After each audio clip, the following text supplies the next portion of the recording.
सभी को। आज हम क्लास 12 चैप्टर सेकंड की समरी की डिस्कस करेंगे।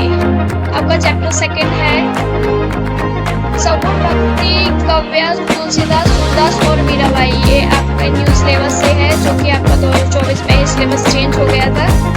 चलिए हम इसे स्टार्ट करते हैं। एंड आप हमारे चैनल पे नए हैं तो चैनल को सब्सक्राइब कर लीजिए। एंड आपको एनएस से रिलेटेड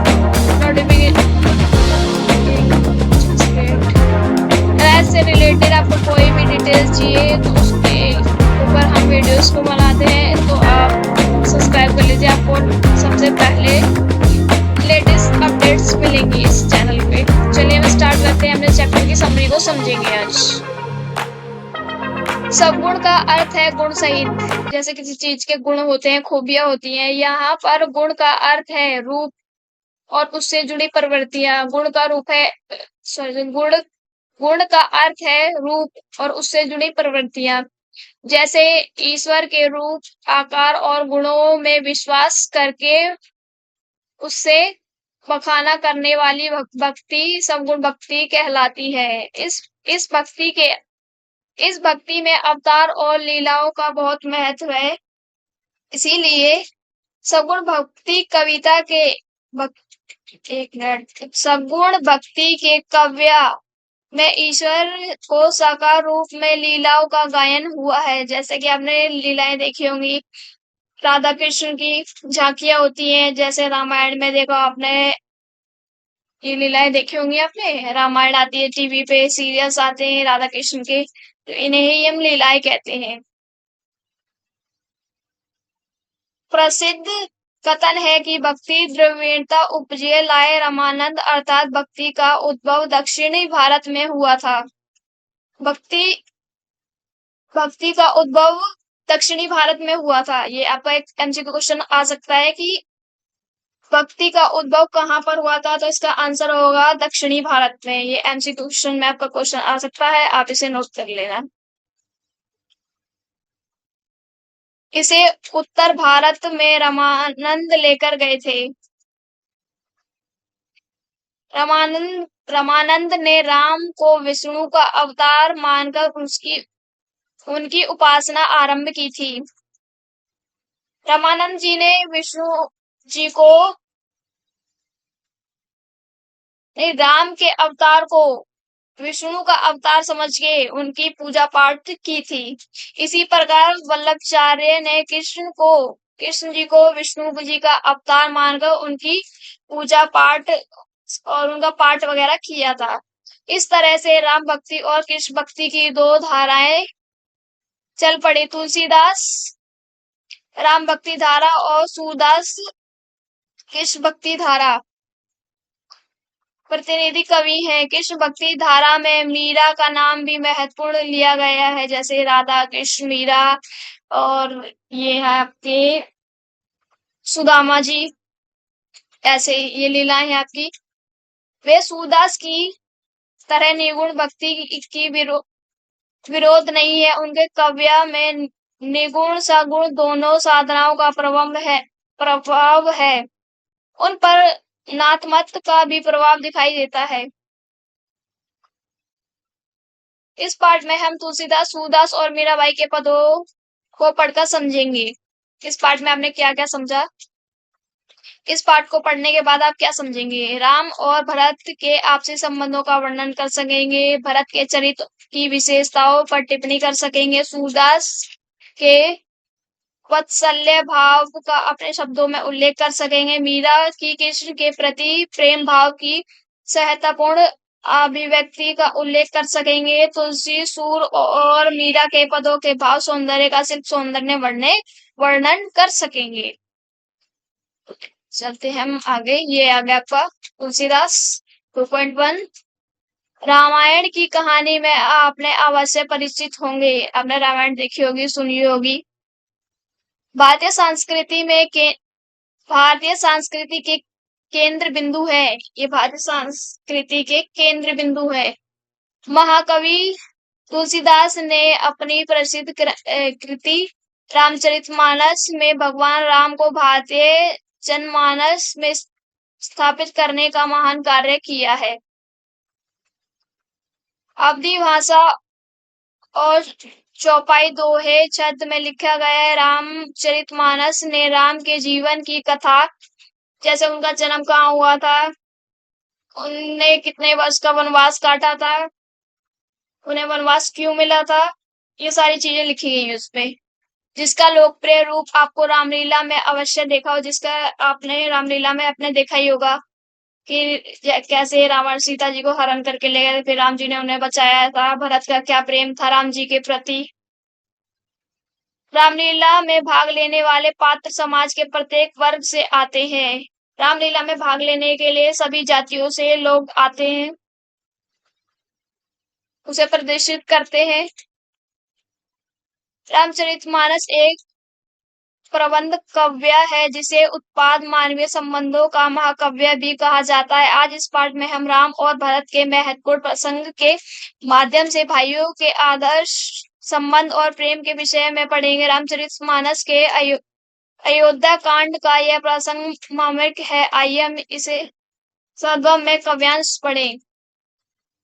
ये इसके शब्दार्थ हैं, आप देख लेना, आपकी बुक में लिखे हैं, आप पढ़ लेना। एमसीक्यू क्वेश्चंस में थोड़ा बहुत पूछ ले जाते हैं।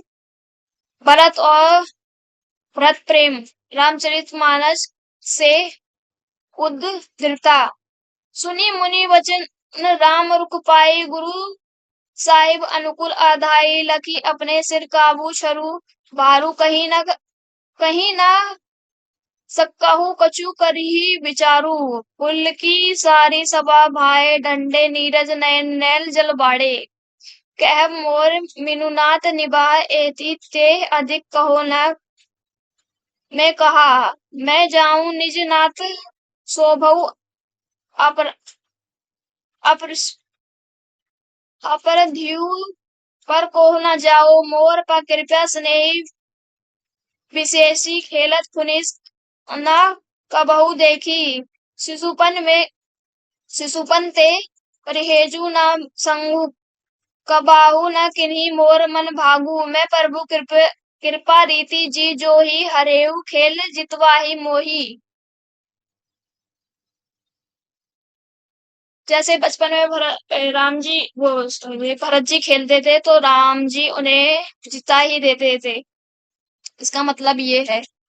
महु स्नेह संकोचन व सन्मुख, कहीं न बैन दर्शन प्रति तृप्ति, न अजू लगे प्रेम पियो नैन, विधु न सकेऊ सही मोर दुलारा, नीचे बीचू जननी मिस पारा, हौज कहत मोहि अजू न शोभा, अपने सुजित साधु रुचित को भा, मति मुद्दी में साधु संचलित उस आस अनंत कोटि कुचली, फराई की कोदवा बाली सुसली, मुखवात प्रसव की सबुक काली, सपनेहु दोष कलेश न कहूँ मोर अभाग उदती अब गाहू।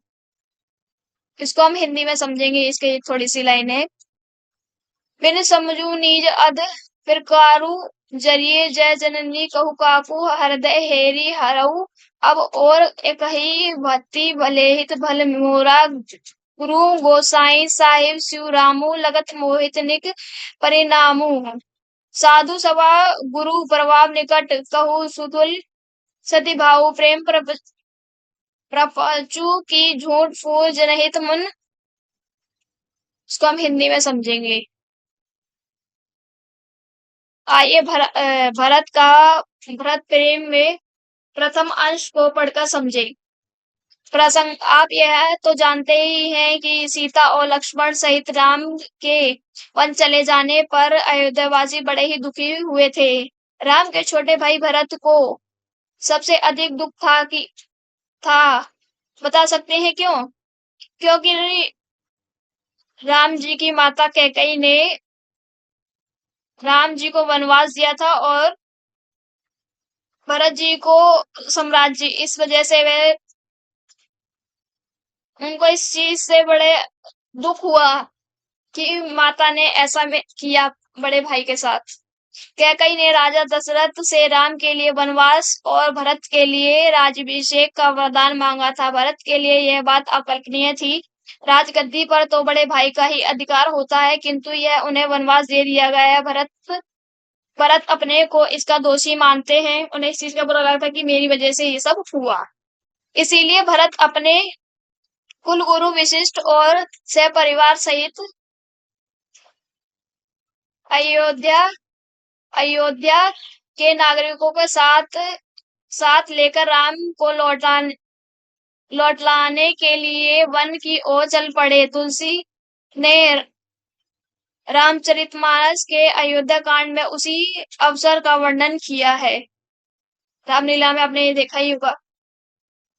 व्याख्या, अब इसे विस्तार से समझेंगे। चित्रकूट में चित्रकूट में राम ने भरत को स्वभाव की बड़ी प्रशंसा की। उनका रुख देखकर वशिष्ठ ने भरत को संकेत दिया कि वे अपने हृदय की बात राम के समक्ष रखें। यही तो भरत चाहते थे। वो ऐसा अवसर भी प्रतीक्षा में ही थे कि अब गुरु वशिष्ठ और राम दोनों अनुकूल हों। अवसर प्राप्त होने पर उनके शरीर में सिरहाना हुई। वे सभा के समक्ष बोलने के लिए खड़े हुए, पर बोलने से पूर्व उनकी आंखों से प्रेम और आंसू बह चले। फिर बोले, मुझे जो कहना था वो तो मुनियों और श्रेष्ठ गुरुओं ने स्वयं ही कह दिया।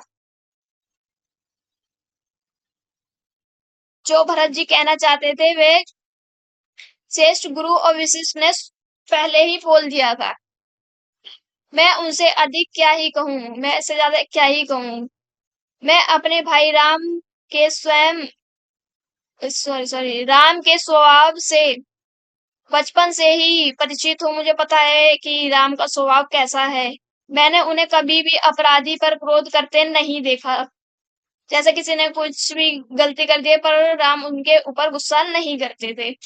और मुझ पर तो उनकी विशेष कृपा रही है। बचपन से आपस में एक खेलते समय भी मैंने उन्हें कभी अप्रसन्न नहीं देखा। मेरे बड़े भाई की मुझ पर सदैव इतनी अधिक कृपा रही है कि यदि मैं कभी खेल में हार भी जाता था तो वह मुझे जिता ही देते थे।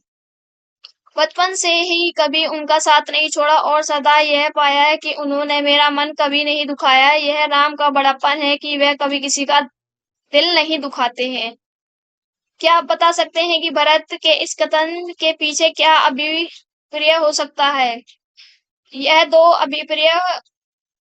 अभिप्राय प्रतीत होते हैं। एक तो यह है कि वे विशिष्ट सॉरी सॉरी एक मिनट एक तो यह है कि ये पॉइंट्स आप नोट कर लेना। आपका एमसीक्यू क्वेश्चन आ सकता है यहाँ से। एक तो यह है कि वे स्पष्ट कह रहे हैं कि मैंने बचपन से ही राम का साथ कभी नहीं छोड़ा। अब इतनी दीर्घ अवधि के लिए उनका वियोग मैं कैसे सह सकता हूँ। दूसरा संकेत और भी महत्वपूर्ण है। वह है, कभू न किन्हीं मोर मन भागु अर्थात राम ने कभी भी भरत का दिल नहीं दुखाया है। दूसरा ये है इसका पॉइंट, आपसे नोट कर लेना। अतः आज भी उन्हें विश्वास है कि राम उनका दिल नहीं तोड़ेंगे और उनके आग्रह पर वापस अयोध्या लौट आएंगे। किसी पर कृपा करने की राम की रीति भी भरत को ज्ञात है। उन्हें उस रीति पर मनन किया और पाया कि वे तो हारे हुए को भी जिता देते हैं। भरत कहते हैं कि मैंने प्रेम और संकोच के कारण उनके सामने कभी मुख नहीं खोला। शिष्टाचार की परंपरा रही है कि बड़े भाई के सामने कभी उच्च आवाज में बात नहीं की जाती। बड़ों के सामने मुख खोलना उनका मानवर है, जो भरत ने कभी नहीं किया है। वे तो बस राम का दर्शन ही करते रहे, किंतु दर्शनों से भी आज तक तृप्त नहीं हुए। उनकी आंखें सदैव राम के प्रेम की प्यासी बनी रही। ये आपका चैप्टर कंप्लीट। मिलते हैं नेक्स्ट वीडियो में। जब तक आप चैनल को like comment share and subscribe कर दीजिए।